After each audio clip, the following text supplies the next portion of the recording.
Non-profit organization which sold candy to students. What were your strategies and plans that you put forward for it? Yeah, so my first entrepreneurial venture when I was, sort of a young adult, I was 16, was selling candy to students, sweets and stuff. And I had a very easy strategy. Sell as cheap as you can because students don't have money, and sell as much volume as you can. So you make very, very, very little profit on each item of candy, but you sell a lot because, candy is addictive, especially chocolate. So it was sort of like selling drugs, except for to school children, and they were legal. My drug of choice is chocolate. I love chocolate. I've never had bad drugs like cocaine. I don't drink alcohol, never had alcohol. I tried it once, I hated it. But chocolate and gummy bears and stuff like that, that's a good drug, it makes you happy. So I decided to sell this to elementary school and middle school and high school kids when I was in high school. And I didn't take the money home with me and eat more chocolate. I gave that to kids whose parents couldn't afford to send them on school trips. So, it was the right thing to do because obviously we all know that eating candy and a lot of it is bad for you. But you might as well turn something good out of something bad. We were making kids fat, but we're using the profits to give away. How do you feel reaching the top of the Mount Everest? Could you share your experiences? Reaching the top of Everest itself isn't so special. There's nothing that great about it. It's a beautiful view. But if you climb to the top of the Eiffel Tower, you also have a beautiful view. I think you climb any edifice, any structure, or any hilltop, you have a beautiful view. Of course, the view from the top of Everest is extremely dramatic. Beautiful, beautiful scenery. The Himalayas are great. The Tibetan Plateau in the distance, wonderful. But to me personally, that didn't do it. It didn't excite me that much. I was actually more scared of that than of anything else, especially because you're so high up. And you have to get back down. Getting up to the top is just halfway. You have to get back down. So it wasn't enjoyable, but what was really enjoyable and what was really good was when we got back, having the knowledge that we summited as a team and were able to raise money for our chosen charity, the Navy SEAL Warrior Fund. And that's really why we went, and we were able to succeed, and that's a good thing. Being a multi-talented, successful person, what suggestions would you like to give to youth like us? You live in a third world country, but you live in a wonderful third world country. Politically, Nepal is absolutely awful. There's so much bad stuff happening politically. Parties are too far apart. They're run by people that are too far on either side, either too far left or too far right. That's not a good thing, especially not for dialogue. So forget the politics. But the country itself, the natural beauty of it, the splendor, and the people, most importantly, the people like you, young people, are unrivaled, I believe. I've traveled extensively. I've been to 70, 80 countries all over the world, in the third world also, many countries. And Nepal is the only country in the third world that I have been to where the people are naturally happy. They might live in poverty, comparatively. They might not even have enough food to eat, maybe in a day, maybe not all year round, but maybe for a week they have to starve, relatively. Very strong resource you have, not just the pure natural beauty, but the people. And if you can find a way, you as future entrepreneurs, as young people, as the next generation that's going to propel the country forward, to overcome the political differences and to overcome sort of the past, has a very violent past, Nepal, for the last 200 years, and look instead of backwards, look forward and think, what can we do to better people's lives? And find whatever it is that you are good at to do towards that end.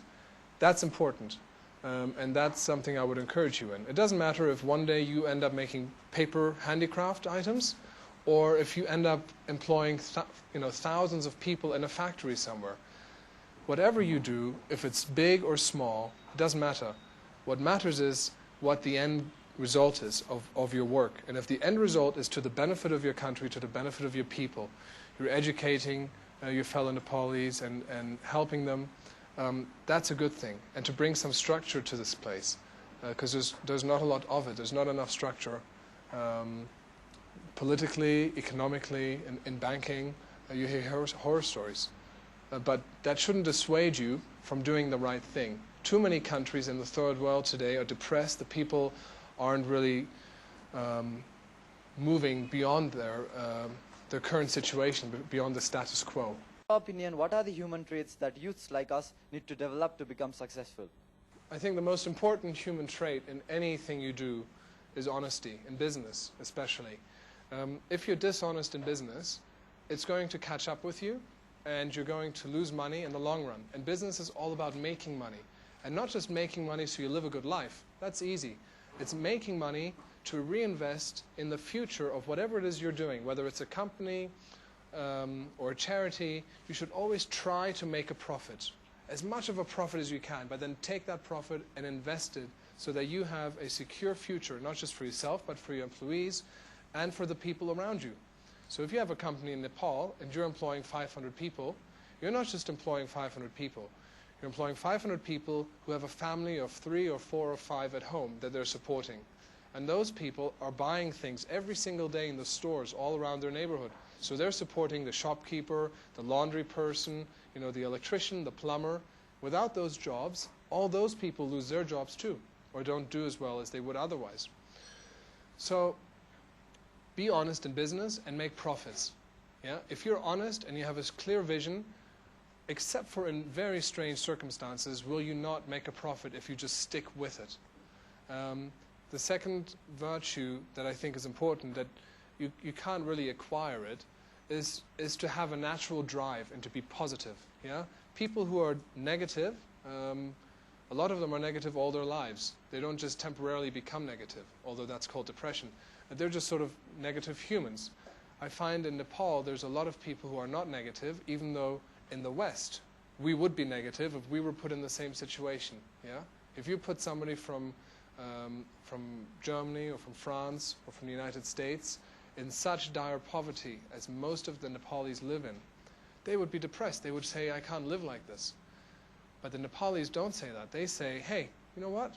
It's not so bad. Let's do something and work together and make something happen. So that drive, that positive energy, is something you really should try to have if you can. Could you share your experiences while being an assistant driving instructor?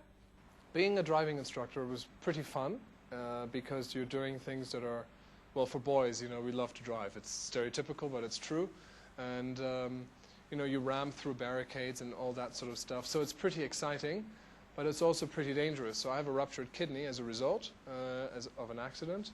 And if I had kept doing it all my life, I probably would have a kidney missing or something. So it's not a good idea for the long term if you're in the extreme end of it. And of course, being a regular driving instructor is too boring because you just drive around the block and, you know, help little girls and boys how to drive. That's not fun. You want to teach the professionals how to drive. That's good fun.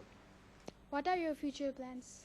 Future plan is to try and start a company in Kathmandu that makes wristwatches. The same wristwatches, high-quality mechanical wristwatches that we manufacture in the United States from American parts. We want to import components to Nepal, to Kathmandu, and have Nepalese watchmakers that we would have trained in America to manufacture these watches and then sell them not just in Kathmandu but all over the world. And it would say, you know, made in Nepal. So something that people can be really proud of. That would be a wonderful thing because I love Nepal and I hope to always come back at least once a year. Yeah, thank you very much for having me. I hope you enjoyed it. Thank you for watching the show. For feedbacks and comments, our email ID mnpgtv@gmail.com. For letters, EPC5478 GPO8975 Kathmandu, Nepal. See you next week.